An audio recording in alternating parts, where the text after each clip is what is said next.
I want to talk a little bit about 2020 for sure.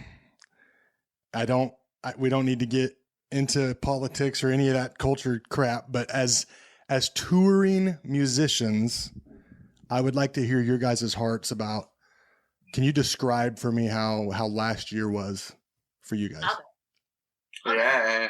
So we were so excited. We've signed with a label for the first time in like July, August of 2019, right Curtain before Call. Curtain Call Records, right before we released our latest album. And so we were so excited to be signed with them, and they got us on several festivals, a handful, and then we had our OG festivals, and we hadn't played a couple festivals in a few years because we were putting together this new show.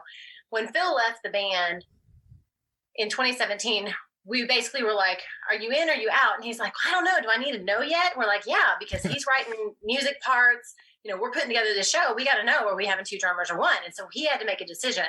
But then once he left, we weren't able to tour our old stuff like most bands get to because we were missing a third of our show. Right. And so 2019, we released our album in October. We do this fall run. It was awesome. It was just the two of us. It was strange and exhausting, but so fun. We loved it. We were on a festival with Quiet Riot. Oh, wow. Yeah. Power Man 5000, like it was like... That was 2020 coming. So we were like, okay, we're going to go to Nashville in March. Those were booked, you're saying, for 2020? Yeah, for 2020, our summer, we had a ton of stuff booked. And so I'm like, well, let's just go to Nashville. One of our closest, dearest churches is based out of Nashville called The Anchor. And let's just kind of be there centralized for the summer, so then we can just pop around festivals because it's just a great central location for so many of the festivals. So we get to Nashville a week after the tornado, and we were actually at the SEC basketball tournament watching the Hogs play that Wednesday, March 11th, when everything, like the Rudy Gobert thing happened, everything just started shutting down. And we were just like, weird. But, we don't really have any festivals booked until May. So, it should be fun. Yeah. So we're just doing the Nashville thing. Of course, then everything shuts down. It was insane being in a humongous city like that. And our church is right downtown, like just rock throwing distance from where the bombing was. We used to run around Bridgestone, around Nissan Stadium, like downtown Nashville. It was literally like a zombie apocalypse. Yeah. Like you're in this huge city and there's no one.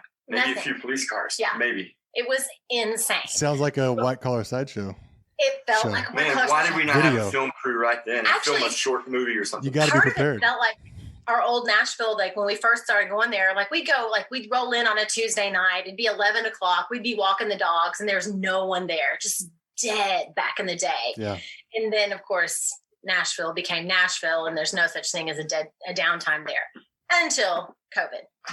Anyway, so we just we're waiting and we're just things start getting canceled. So we started doing some cool drum videos with T, like the minute-long videos. Yeah, you did. Those were awesome. Yeah, it was fun. That was really, we need to get back to doing that. We've got some ideas. But, we were doing those and just... Real quick, those were the coolest thing on Instagram for a while. And I'm not... I am straight up. Like, I'm a percussionist at heart. Like, I grew up playing drums, but, never... real serious, but I've got drum beats in my head all the time, and so I would pull those up and show my daughter who also likes to drum, and we're both just this is the coolest thing ever. So I love it. Hey, let me interject real quick. Yeah. First of all, that's awesome, Darin, and again, you grew up a Razorback fan, you grew up with drums, man, you got a great foundation. Yeah, I agree. But so during that time though, we did these drum videos and we went and played on some pieces of art in Nashville, but obviously no one was really stopping you because no one was around. So it was really, I don't know, it was really cool, but it was Veronica's idea. I fought her on that stuff. He did not want to do it. I was like, man, I don't want to be a drummer. I don't want people just to look at me. I want it to be whatever. But what happened on our October tour, he played the air conditioner video, which it actually went out you today, probably saw. And that's the only video we've had over 100,000 views. Wow. Like that air conditioner video. Yeah. And I was like, man, if people are going to watch you play on an air conditioner, what if we do some cool edits? And so I fought him for a little bit. We did it. We did our quarantine show. She was right. They're cool. We're hoping we're going to get back on the road. And obviously it didn't happen. So we ended up just living at our church in Nashville. And then we were like, okay, do we want to be stranded in downtown Nashville or Fort Smith, Arkansas? I mean, no offense, Fort Smith, Arkansas, but downtown Nashville, right? Right. So I really didn't wear my Nashville shirt thinking I was going to talk about Nashville the whole time. Yeah, but anyway, go Nashville. Go Nashville. So we get home and then the holidays hit and obviously everything was really, really weird and really, really hard for everybody. We are a nonprofit. And so thankfully just about all of our monthly supporters stuck around with us. Wow. And they're the only reason we have been able to survive without actually having to go look for ways to make money. So our monthly supporters have helped us get back in the studio. We hadn't planned on writing so soon. So that's been kind of a blessing, a huge blessing that he's been able to write. He's probably written like 6 songs, but like for us, we're used to being broke, homeless, and unemployed. Like right. We've been broke, homeless, and unemployed since 2008, really. And so that part of COVID wasn't hard for us as musicians. That was a really hard part for a lot of people. Right. The challenge happened starting in January, and I'm just going to say January 6th. Just throw that day out there. My mental health started to decline, huge, hard, and fast. And of 2020, right? 2021. Oh, 21. Okay. Yeah. So leading out of 2020 Gotcha. into into 2021. Gotcha. So January 6th happens. Of course, the big thing in Washington. I don't want to get into that. Yep. But to watch so many people online be so ugly and hurtful and hateful and just divisive. And I just spun into a downward. And finally, one day I was like, T, I think I'm depressed. Like, and I've never been depressed before. Yeah. I didn't know, but like, and it's not like I was sad. I just didn't feel anything. I just like quit feeling. I would just want to like get in my corner of the couch under a blanket and just sit there all day. I would sometimes make myself go on a walk. I would cook them dinner. And there were days that's all I did. And it was just dark and brutal. And so I scheduled therapy for us. And, you can't get in right away. Yeah. I continue to okay, therapy's coming. I'm going to get through this. And I said, I have a little of the seasonal depression anyway. Yeah. And so the crappy weather and whatever. And we end up with this huge snowstorm that hit. I mean, it was record breaking across Arkansas and Texas and the South and stuff. And there's places in Arkansas that got 19, 20 inches of snow. We only got 6, but yeah, we had 5 days of negative 20 degrees. Right. It was insane. Stupid. Yeah. Cause y'all get the wind that Oklahoma City gets. Yep. So we had our therapy scheduled and we ended up driving through the snow because I hadn't heard that it was canceled. And there's a note on the door, if school's canceled, we're canceled. I'm like, I don't think I can make it one more day. I really did not think I could make it one more day. And they ended up thankfully getting us in the following week. And just through therapy and talking to my therapist, I was able to come out of that. But it was the first solid 2 months of this year was just so dark and awful. And it spawned from, it was COVID's fault. It really yeah. When it boils down to it, it's COVID and the racial tension and the social justice, all political climate, all that, yeah. Political climate. Yes. Well, literally, you've heard the statement "weight of the world," and sometimes it's man, I feel the weight of the world on my shoulders. But even for me, I have never felt it like that, like a heaviness that's surrounding you. You just don't know how to feel. Yeah. We've never experienced, or I have never experienced something like that to that extent, feeling that heavy. I had no joy and I just didn't feel like brighter days were coming. I couldn't, and and I read my Bible every day. Yeah. I've got my Bible app and I'm in there every day. And I'm like, Lord, help me through this. And we're connected with our Nashville church community through our weekly small groups. And that definitely helped to have that connection. But in the middle of that darkness, I was like, man, there's probably people out here that feel the same way that I do, that don't have anybody to talk to. Yeah. At least I do have a therapist and I have my husband and I've got my best friend in Utah. I've got people that I can talk to.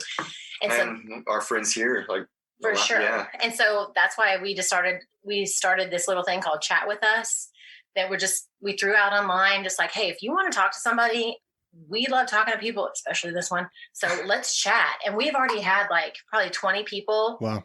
sign up and chat with us, and we get on Zooms or phone calls or FaceTime, whatever. Yeah. It's been amazing. I mean, it's just a human interaction has been. It's interesting. I want to go back to something you said, V, about emotionless, because I feel like people always link depression with sadness, right? Like they always link it to this dark feeling of hopelessness and sadness or whatever. It's interesting that you said that about the emotionless state, because you're probably looking on social and seeing both sides of this emotional spectrum, right? Everybody's either all excited or they're all pissed off or they're all whatever. And you feel nothing. Yeah. I kind of just felt nothing. And that's why I didn't know I was even depressed. Like, so I ended up taking like a test at my therapist, and I think like a 25 was depressed, and I scored like a 39. And he was like, V, like, what the heck? Like, let's get through this, you know? Yeah. And I had always thought people who were depressed were sad. Yeah. And so I wasn't sad. I just didn't. So just get happy, right? I didn't care. And it was a crazy dark time. And for me, like, it only lasted a couple months. It breaks my heart that people will live years like that. Yeah. Hey, can I interject right there? Yeah. Like, so during, talking about both sides and feeling, I think that's what's interesting in our life. Like, we don't really have a TV, so we've kept up with news through our phone or through conversations over the years, obviously. And I think that's what's interesting, is, not really just taking a step back and seeing what's going on. And during that process, being parked in downtown Nashville, especially at the time when there was protesting and things like that, a friend of mine that I called, his name's Keith, we were talking, and he's from Minneapolis. Excuse me. And while we were talking, I asked him, hey, what are you doing? And he's like, man, I got my van full of kids. We've got a van full of food, and we're going to feed protesters. Wow. And I was like, oh, wow, man. And I was like, well, there's a protest that's happening here, and I've thought about going. I haven't thought about going. And he was like, man, you know what? Minneapolis has been your home for so long, and that's where Risen Drums, the drum company which is now Franklin Drum Company. Our inner company is there as well. Out Claire. Yeah. So Minneapolis for many, many years has been a part of our life. And he was like, man, I'm not telling you to go to the protest to protest. I'm telling you to go and learn about sympathy and learn about empathy and learning about trying to put yourself in someone else's shoes or see their story through your eyes, so that you understand. And as an artist, you should be down there, because you are not in art to choose a side. You're in art to build a bridge. Wow. And what your purpose is to learn about all of these different elements, so you have the tools to build a bridge and really try to challenge people's thinking on both ends, and myself in this. And so that's what's interesting to me about push and pull, is how do we build the bridge? Wow. Where am I thinking at, where it's not on a side, but it's an overall perspective of building unity and community, and how you're doing that through your art. Obviously for us, it can be a little bit weird and strange. At the same time, it's what we're going through and how we feel, and they're real stories, Yeah. And sometimes those things aren't pretty, but the picture's still being painted. That's good. So through that process of dealing with, even for me, watching Veronica go through depression and trying to be optimistic for her, but as soon as her therapy session was over, she was light as a bird. I was kind of feeling like, oh my gosh, now I see her on a different level. Yeah. But the difference too through it all is that creativity spawned through that conversation of me going to the protest. So I went down there with my pastor and another friend, and saw like history, historical things, and feelings and emotions. And coming back to Fort Smith after being in Nashville, meeting up at a studio called Studio 221, meeting the owner there and our engineer Steele, and he and I become writing partners through this process, but starting to write from the perspective of how screens control us, and how screens almost, they show us who to hate, who to love, who to care about, who to care for. Wow. They show us, paths without us even knowing, the control that we give the slaves that we are to. And man, I'm super guilty. I'm looking at you on a screen right now, Darin. Yeah. It's like, what? So writing about these kinds of things that maybe people could see a different perspective, of direction in a sense. And so it's been like, it's a lot of great things and a lot of bad things that come out of it. Our biggest takeaway from our therapist is that we needed to shrink our world. Especially in that moment, because I just felt like literally the weight of the world. And he's like, you need to shrink your world. You need to turn the news off. You need to quit. Because it's not like he was even watching a specific channel. He was watching all the channels. I became obsessed. Yeah, and most of us did. We're staying at a friend's house. It's called the Shine Box. And he's been my friend for 30 years. And he lets us park out front. And he's a super good dude. I bounce all music ideas off of him. And we bounce everything off of each other. Anyway, yeah, I mean... So like shrinking our world was huge. But have you seen Social Dilemma? I keep hearing about it and I'm refusing to watch it because of the guilt that I know that will come my way. I've heard all about it. Yeah. It was more enlightening to me than guilt, I think. Yeah. Just kind of like, I didn't know we were that controlled. Like I just didn't know that. So it's a trip. It really is a trip. You'll get there. Yeah. You'll get there. I'll grow up someday. I'll grow up. So, I mean, I know that was heavy, but that's kind of what 2020 did to us. So, then there's another high moment too. Like we had a song that hit number 33 on like the Billboard charts. That happened. Yeah. Crazy, right? Yeah. Right. He got accepted into the Grammy Academy, which was pretty cool. Right, so, I mean, and he got Drummer of the Year last year. So it's called the Grizzly Awards. And so he actually, so we had some really cool stuff. But also it spawned into some really dark, crazy times as well. But I feel like there's a light at the end of the tunnel.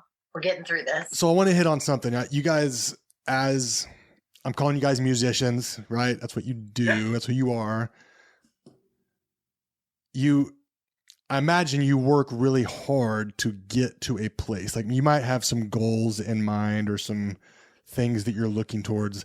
And when you start to see some momentum, like you guys were seeing, getting booked on in bigger festivals, playing with some bigger bands, whatever. And it kind of gets taken away from you in this place right now. What's the mindset towards that?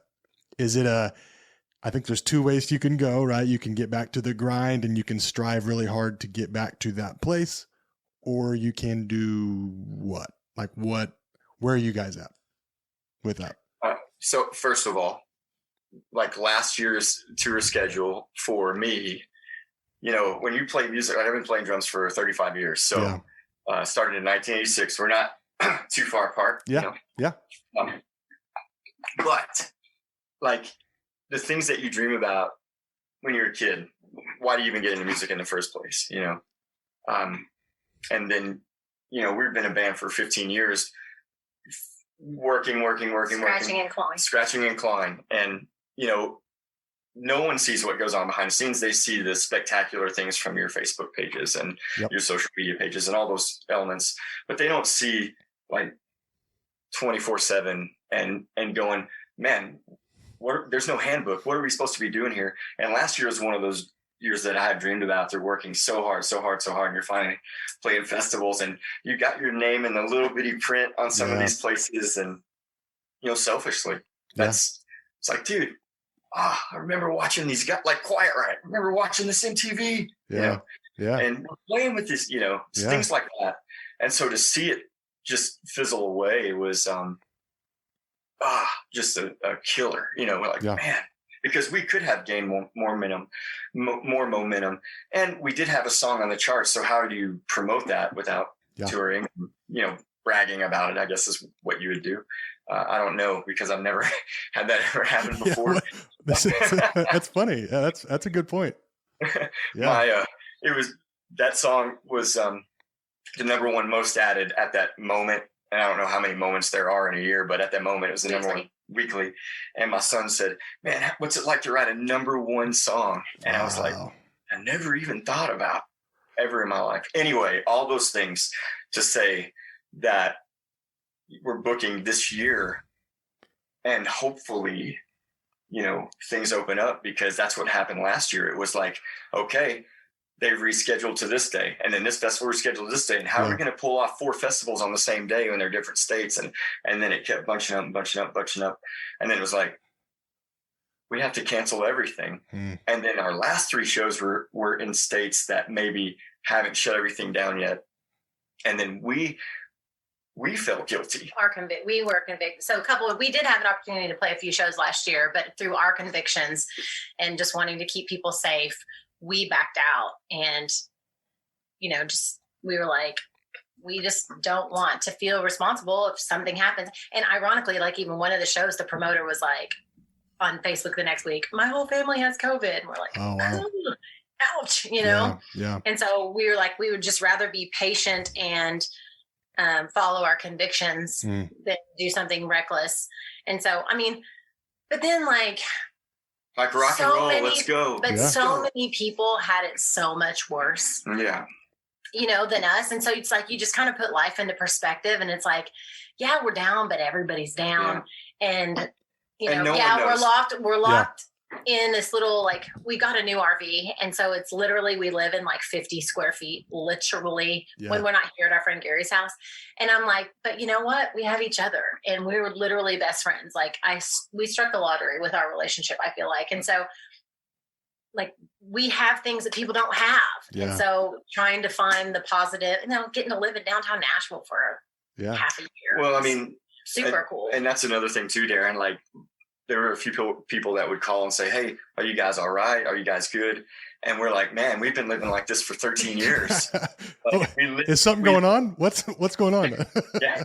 Well, literally, like, you don't know how serious people are taking it. You got your news on the phone. Yeah. And, we're just walking around outside, but that's what it was. It was like, man, we're probably more prepared for a end of the world situation than most people. Everything we own is in a truck. We have a generator. We have whatever that we need to at least survive a little bit or drive somewhere.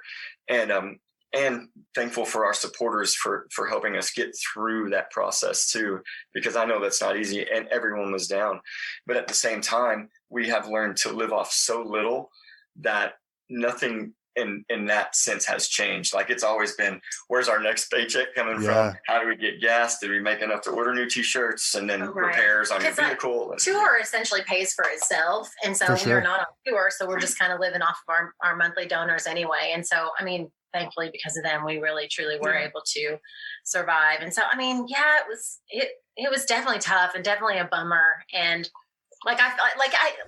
this is going to sound ridiculous, but I kind of felt bad for somebody like Billie Eilish. I know it's hard to feel bad for Billie Eilish, but this girl was like at the tippy top of her game. She's managed to stay there, but I feel like it would have elevated even more had she had the opportunity last year to be Billie Eilish, not just on socials or whatever. And so, even for somebody like that, you're like, man, it's a bummer. It's not fair, but that's life. Yeah. Do you feel like this changed the touring industry in the future? How do you guys gauge that? Do you feel like it's going to be affected one way or the other? One thing that I know for a fact is our favorite venue in town shut down. And so how many favorite venues and how many different towns have shut down? What about Nashville? And even Exit In, which is like it's a historic venue, like literally the heartbeat of Nashville. And it's up for sale. Like, it's just crazy. And so I feel like so many people have gotten like complacent and settled at home. Are they gonna go out? They get to watch stuff on live. Like, you really just can't capture the feeling of a live show online. You just can't do it. Nope. And I feel like we provide an energy and we offer an energy to people when they come and see us that you can't see live, but are they going to come? I don't know. And we have a screen behind us, so maybe that's an attractive. There you go. Yeah. More screens. But I've heard like Ticketmaster, last I read anyway, was requiring either a vaccine or a negative COVID test to even get into events. Right. And so, there's a lot has changed, but like as any touring artist, that's your bread and butter, really. Like you're not making money off Spotify. Our friends were bragging about having 1 million Spotify streams the other day, which is amazing. Don't get me wrong. We don't even have like not 2,000. even close. Yeah. But Spotify would pay them like $4,000 for that. For 1 million plays. Wow. They get like $4,000 that they have to share amongst their 6 band members, management team, the label, the distributor. Everybody's walking away with like $150 for 1 million streams. Yeah. The touring's like our bread and butter. It's where we're selling merch. It's where we're making connections. It's where we're meeting people face to face.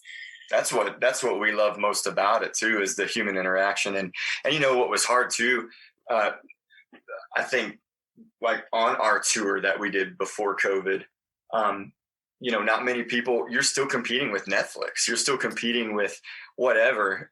People our age, you know, have kids, they've got soccer game, baseball game, blah, blah, blah, blah, blah. You know, you've got so much going on in your life. So like really, who's your audience? Who is going to come out? Because things are opening back up. You know, people are more apt to go and get their kids involved to do things, and you're out doing things as well. So it is trying to get people to come to shows, because I feel like before it was dying. And I realize that I feel like the touring world, how we do it, is a dinosaur. You know, it's true. I feel like this has been the 80s, the 90s. We're trying to transition going more. Down with the ship. but that's the thing. So what's that mean? What's that mean for you guys? Like, what is that? How are you? Well, I think for navigating that. We just went through a huge like change in our life with logos and like a rebranding. Yeah. Rebranding, you know, that's been super cool to really find ourselves in it and who we are. Sorry, go ahead. And I think through COVID and through this new music and through this, whatever this looks like for us, through the new logo change, for whatever, it feels like we are starting to really become who we really are as artists.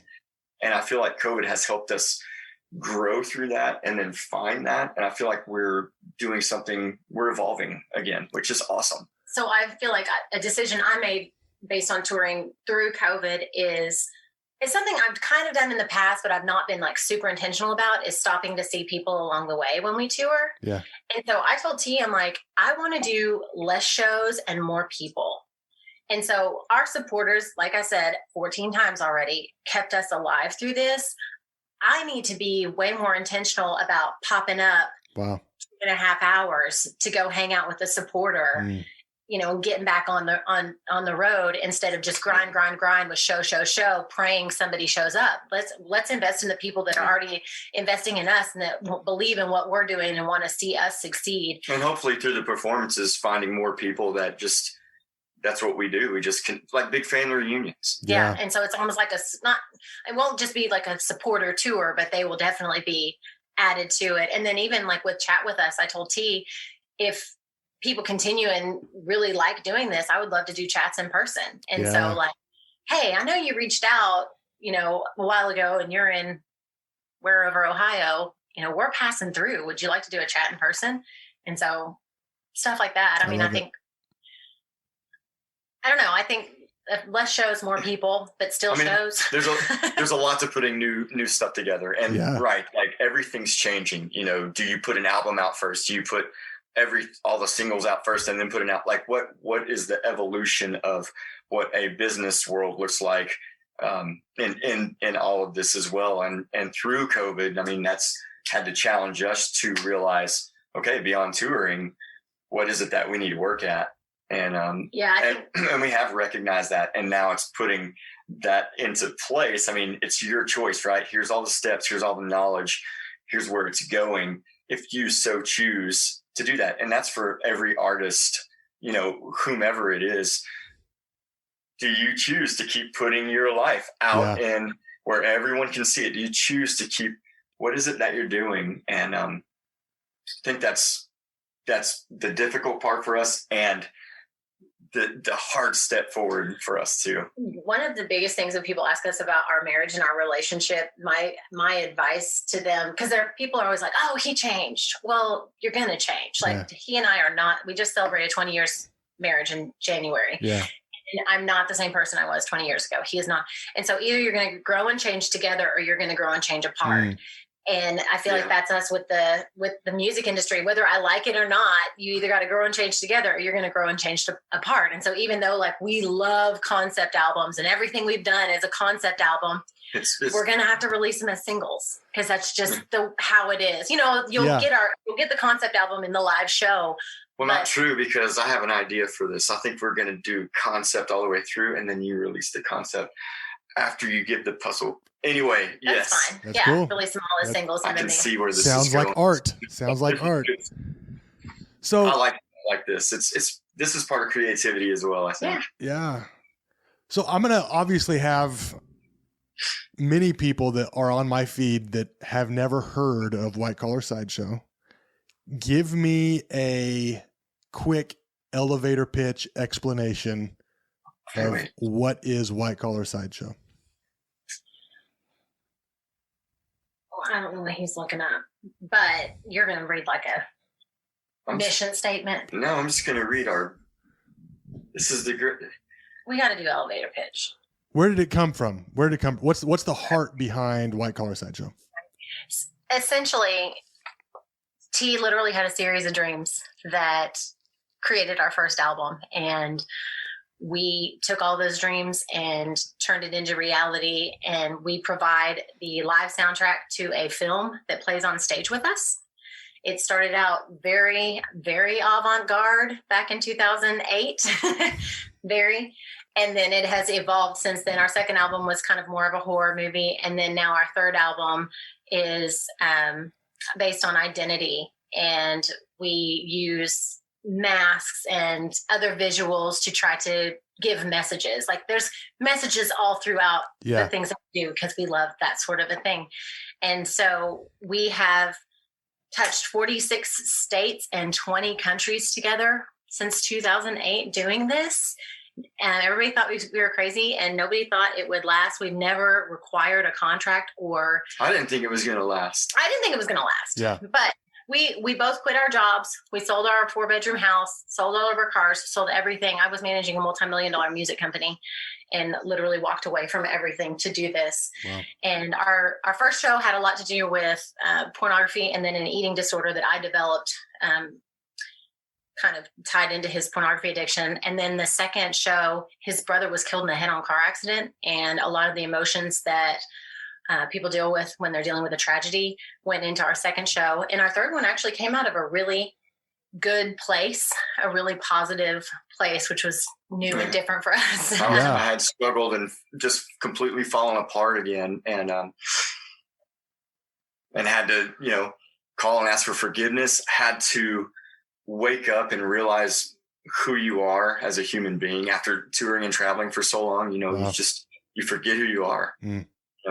And it's easy to just completely fall apart when you're not on the journey, because you don't know what to do.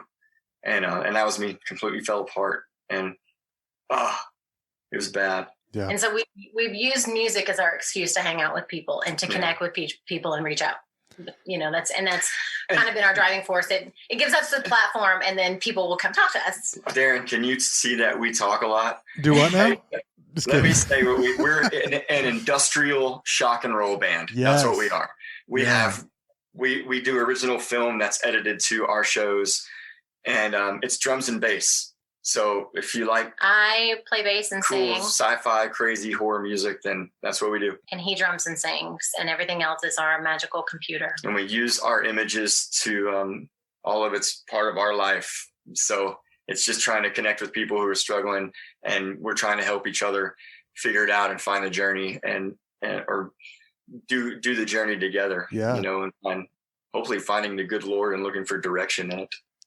And we're not perfect. Like, we fall down through this journey. I mean, as close as you can possibly be to perfection. I understand. We're not perfect, and we struggle all the time. We're human beings. And a lot of times that's what creates art for us. A lot of times that's how we tell the stories. And a lot of times we're trying to figure it out, man. I'm 45 years old trying to figure out, like, Lord, am I still supposed to be doing White Collar Sideshow? Do you have something else for me? And what are we doing? Like, and it's trying to follow direction and stay focused and clear. And obviously COVID has made a lot of those things blurry, distracted. I call it static. Like, what's the static that's getting in your way? What is it that's anyway? And then finding the Lord through all that. So I want to get like super basic with you. I want to explain a little bit about what I see from your guys's art. Okay. Yeah. All right. So I appreciate the concept stuff, and I really, really value, like, I love live shows. I'm just like UV. Like, there's nothing better than a live musical performance. Like, it's you can't get it without being live. And I appreciate all of that stuff about you guys. But this latest record, I was like, they rock. Like, the music was there because we were in this music world now, right? Like, I had no choice but to stay at home and listen. When you guys released the album, I was like, wow, I could jam to this, you know? And so I appreciated, I felt like there was an evolution there. Yes, I was just fixing to say that. Yeah. Great word. And it has to be, part of it has to be, correct me if I'm wrong, but part of it has to be the fact that you guys you're now a duo, right? Like, and I think that, I think when Phil had decided to move to New Orleans, that's where he's at. I'm going to go throw the asparagus in the oven. I'll be right back. Yeah. Veronica is an amazing chef. Even on the road, she's an amazing chef. So anyway, it kind of, you guys were a duo. Yeah, well, just kidding. For 10 years, we had a third drummer, right? Phil, Yeah. and he was Air Swine. He was the guy that would wear the pig mask. And if you see old videos of us, you'll see our drummer dressed up like a pig. And Phil was an amazing drummer and a good dude. And I've known him for years. And he's man, I don't see him very often anymore, but he's a huge part of white collar history and a huge part of our life. Anyway, when he decided to move forward in his life, which was awesome, Veronica and I were like, I had already written this whole album, at least had the concept tracks. And I had written it all when we were in Brazil, or most of it, and then came back and kind of redefined everything here. Our producer is Chris Baseford, and he's worked with like Rob Zombie and John Five and Nickelback and like Avril Lavigne. Like all these people, like, and who are we? Like, we are definitely the dogs under the table. But he loves, like what you said, Darin, he loves being able to see the art. And he likes to see, like, how do we capture the live show and make it more musical too? And I did our first album together. I worked with Chris Baseford is his name. We did the Witch Hunt album, and you can see the evolution from that. Mm-hmm. And Chris would always say, man, you're not trying to write the greatest album of all time. You are just trying to do better than what you did last time. Like, what did you hear last time? Mistakes or things we need to add. What did you feel? And for me, being challenged by Chris, I felt like I became a better songwriter, and would write more drums as poetry to the music rather than write a drum show. Yeah. And it wasn't like that until Phil left, because I was writing Phil's drum parts in there too. And it would have been drum intensive. It would have been so drum intensive. It would have had more music, but it wouldn't have turned into what it did. And I feel like that's when we discovered, also in the studio, Veronica sang a few backup parts on some songs. And Chris was like, and then I was like, I think we looked at each other. We got to have her on every song, and she's not on there enough. I went into the studio. I think I was going to sing on like 2 songs. She's amazing. And then Chris had me on 9. And I feel like she should have been on more. I mean, Veronica really can sing. When we were first married, she would sing at church. So I knew she could sing, but she's always been the faceless woman, and she would play bass and wear a mask and a big 9-foot go-go cage. And she was a character playing bass in the show. So this was the first time we were like, well, let's completely change who we are and let's be us. Like, why be something that we're not? Yeah. And not that we didn't believe in what we were doing, but we were sleeping on a warehouse floor for 1.5 years. Struggling with that. We sold our last RV a lot faster than we'd anticipated. So we were sleeping on blow-up mattresses. A good friend of ours, a really good friend of ours that we love dearly, had given us a room in his warehouse. And so we were kind of living out there. but going through those kinds of things to get to the studio. I mean, oh my gosh, the struggles and I Didn't Come Here to Die, all of that music, all of it, the whole concept behind everything that you're struggling with, and then finding freedom at the very end, and going, man, I didn't come here to die. And so we wanted an old Western title. Yeah. It's kind of a bummer though. Like this album definitely can stand alone as just a rock album. You know, you don't have to see the live show. It's always been like, oh, but you have to see him live. You have to see us live. You have to see us live. Yeah. But I feel like anybody that saw our first two albums and maybe didn't love it or whatever might not give us a shot on this last one because they just thought it was just going to be more of the same. And I'm like, oh, and the new stuff, oh man, it's so good. Yeah, like man, it's so good. And it's inspired. So many of the lyrics are inspired by 2020. Yeah, becoming a bridge. Yeah, that's so good. I can't wait. Like, I just can't wait. I don't know.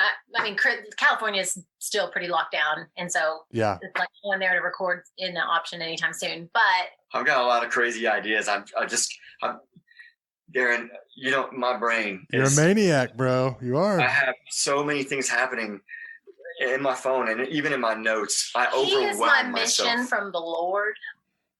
My number one mission is TD Benton. Yeah. Man, if it wasn't for Veronica, all right, she plays bass, right? She sings a little bit, whatever. Manager, tour manager, booking agent. She doesn't drive. She doesn't play drums. I'm your chef. She's the chef. She's the trainer. She's the navigator. Media. She does all social media. It's easier to say I don't drive and play drums because I do everything else. She is the queen. Like, I do a lot of most of the creative. Yeah. And she does all the business. Although and that's her creative too. I wrote a chorus already in one of the new songs. Yes. About. And she's singing a lot more on the new stuff, which I'm so happy about because I feel like the transition in our career of white collar, where Veronica really, not that she never had a voice, but she didn't have a voice to get to where we were on the last album, which she was the icing on the cake. I mean, I agree. Those songs I feel like are some of the best songs I've ever written.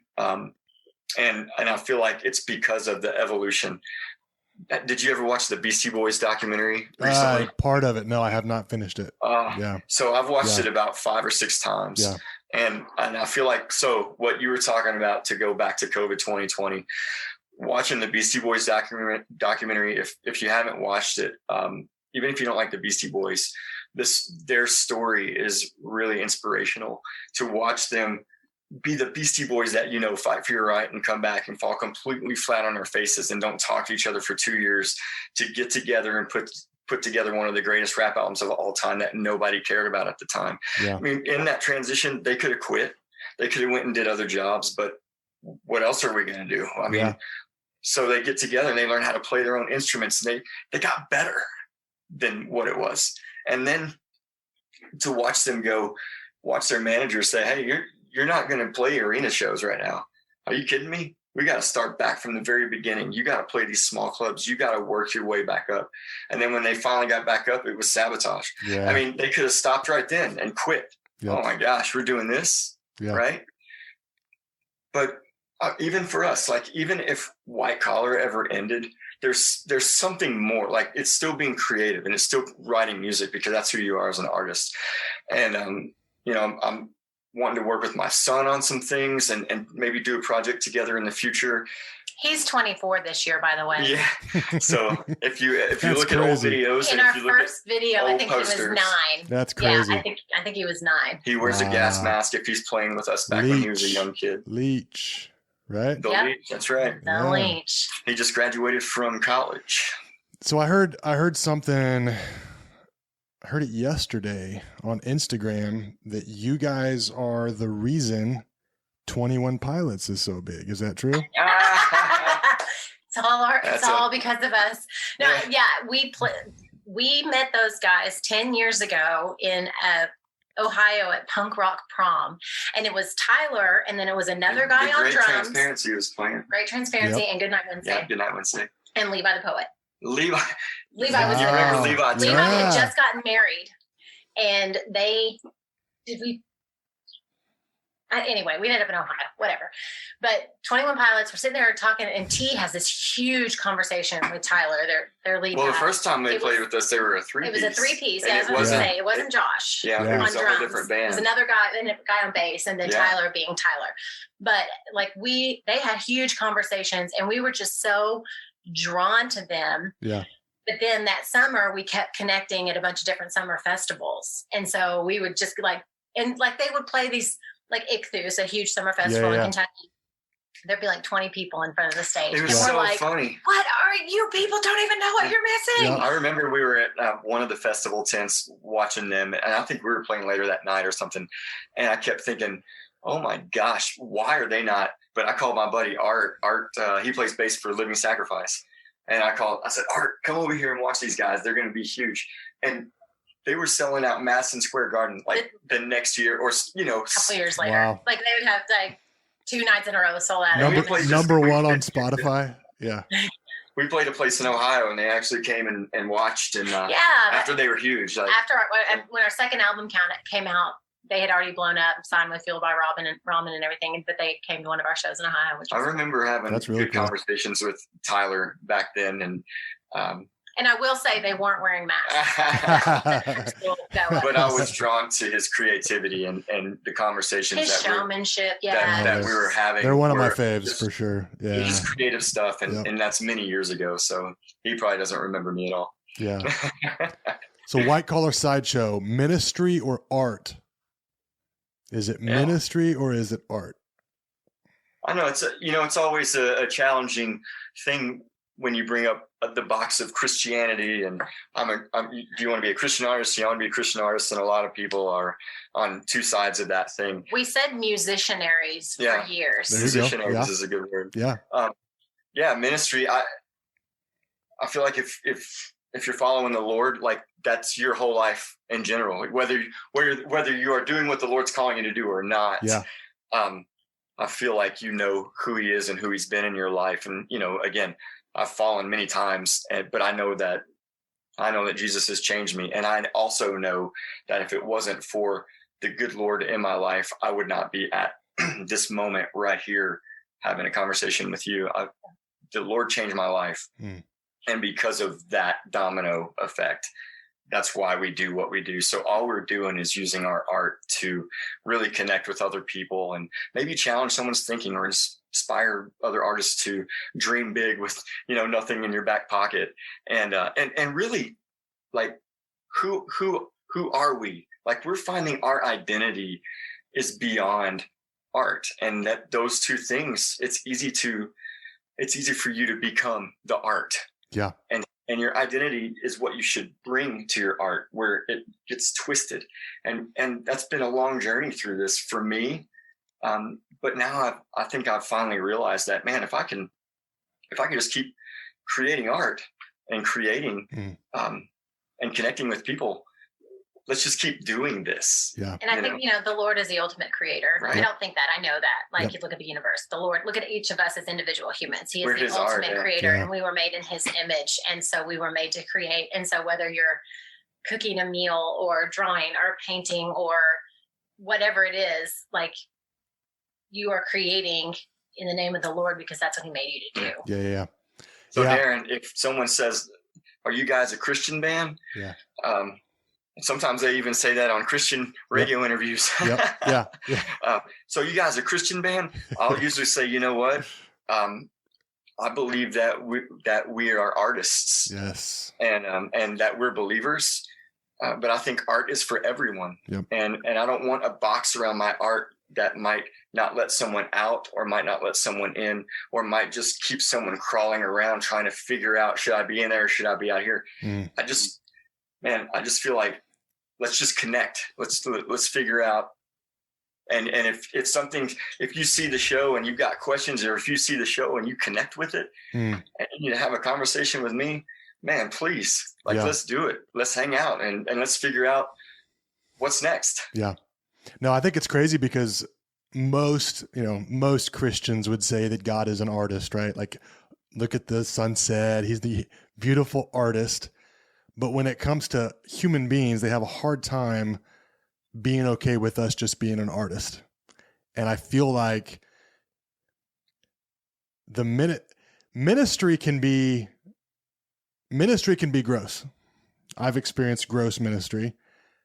True art can be accepted by everyone, like you said. And so I feel like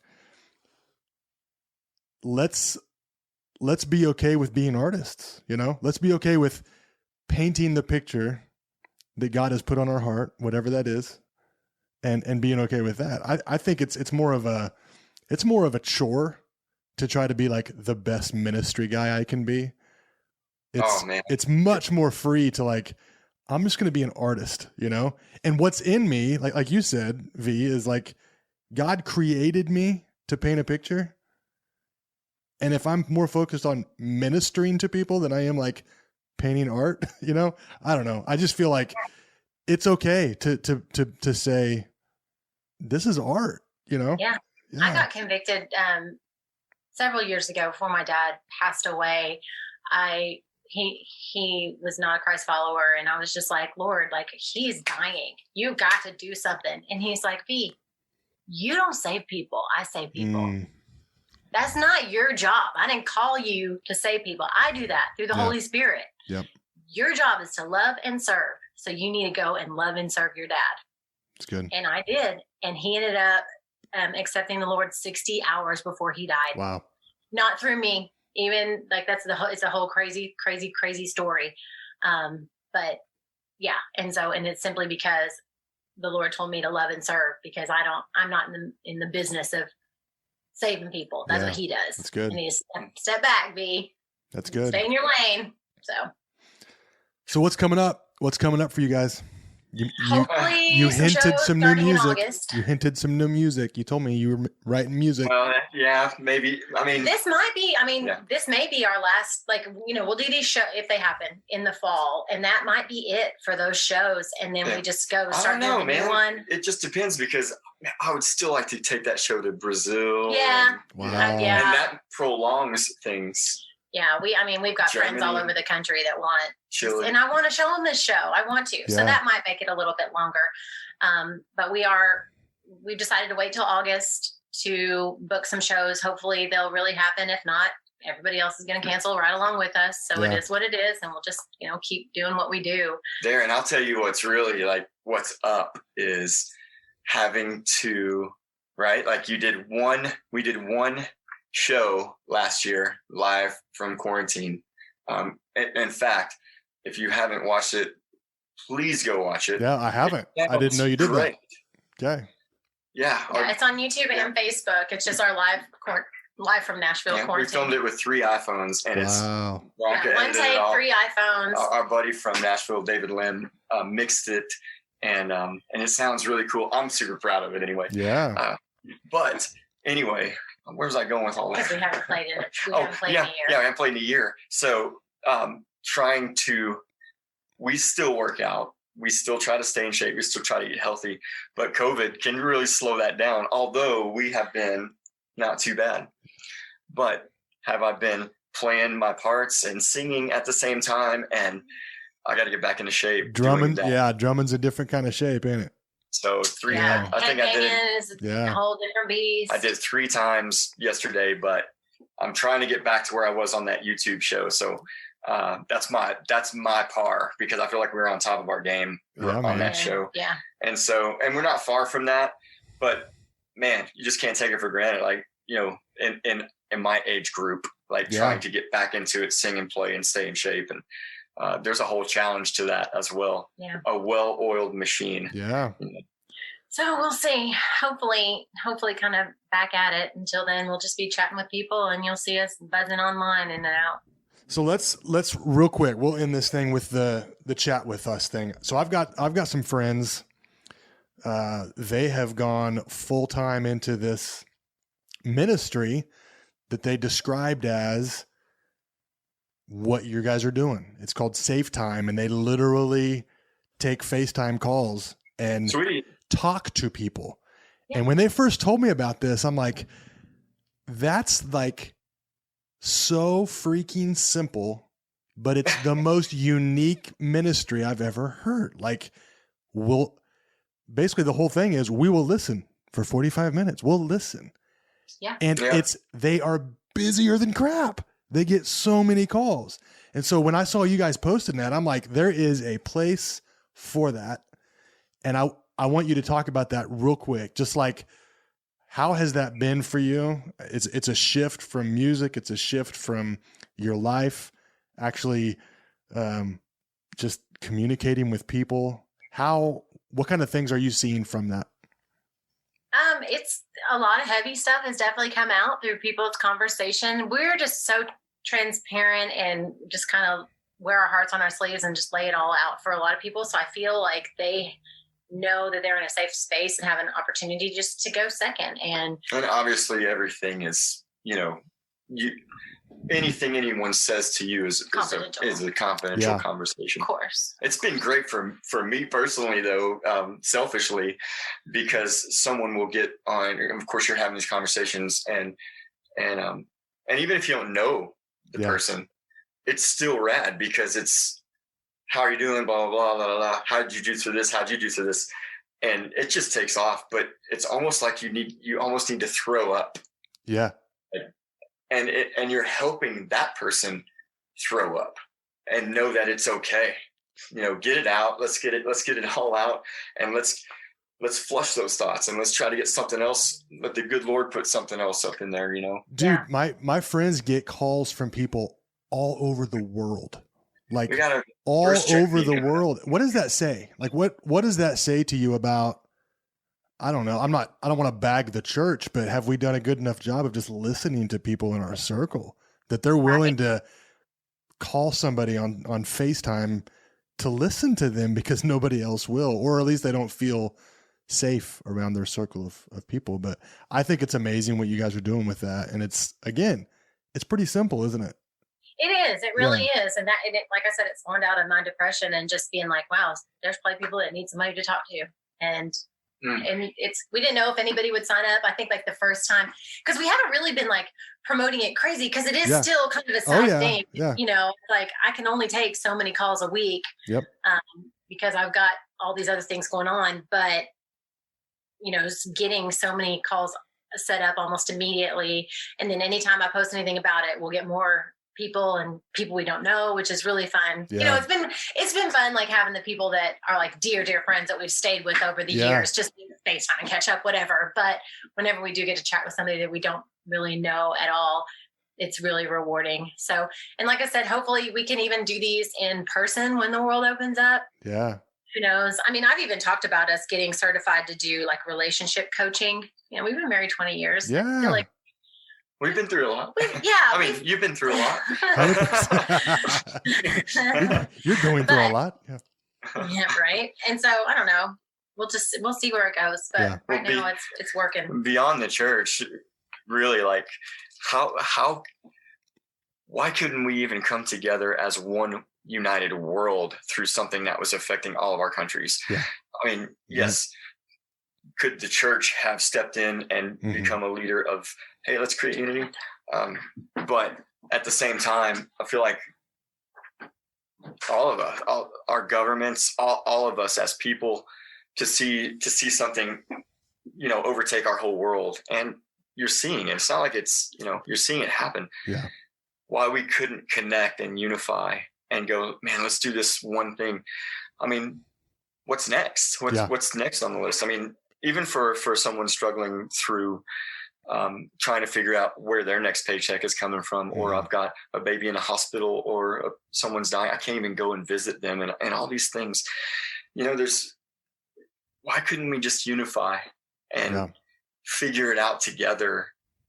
Why couldn't the top 10 scientists get together and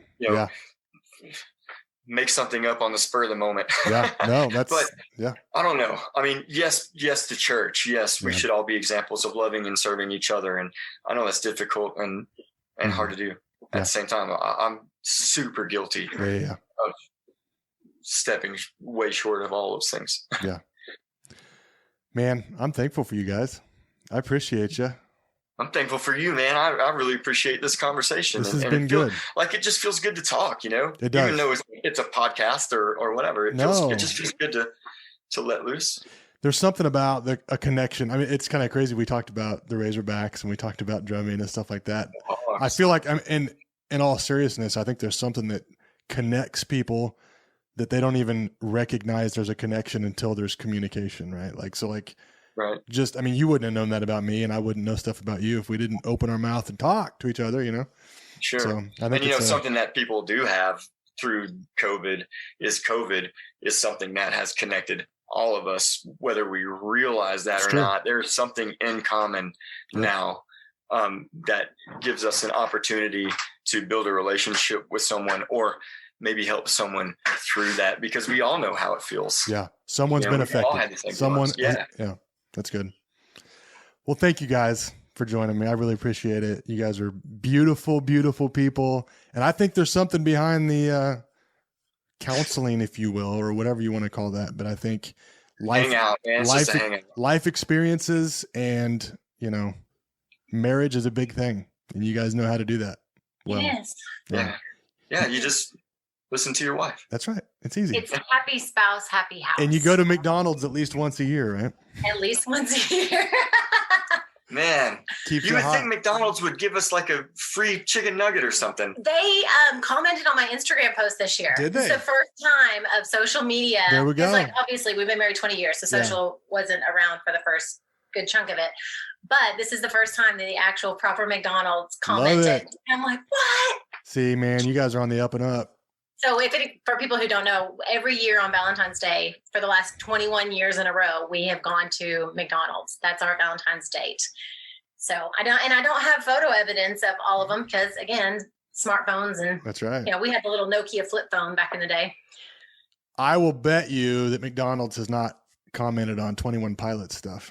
Right? No doubt. So you guys are moving. We made it, McDonald's. You guys are moving and grooving. Thank you, White Collar Sideshow. I appreciate you guys so much. Thank you for having Very us. thankful. Hopefully we will. Blessings to you guys this next year. I'm excited. I'm excited for what's going on up here, TD. Yeah. Hey, man, there's a lot going on up there. So, yeah. Hey, Darin, thank you so much for having us. And we super appreciate you. Yeah. For anybody that wants anything else about us, just Google White Collar Sideshow. Where can they find you? What's the best place to find information? WhiteCollarSideshow.com. Perfect. Yeah, okay. Or just check them out on any of the check them out on Instagram, check them out on Facebook, all that stuff too. So all that jazz. You guys are awesome, and you have a place to stay in Wichita. Don't forget. Yeah, we'll come hang. All right. We'll come see you. Middle of the country. I'm serious. Let's do it. Let's do it, man. I'm down. Love you guys. Thank you so much. We love you. Thank you so much. Truly. Cheers, man. Bye.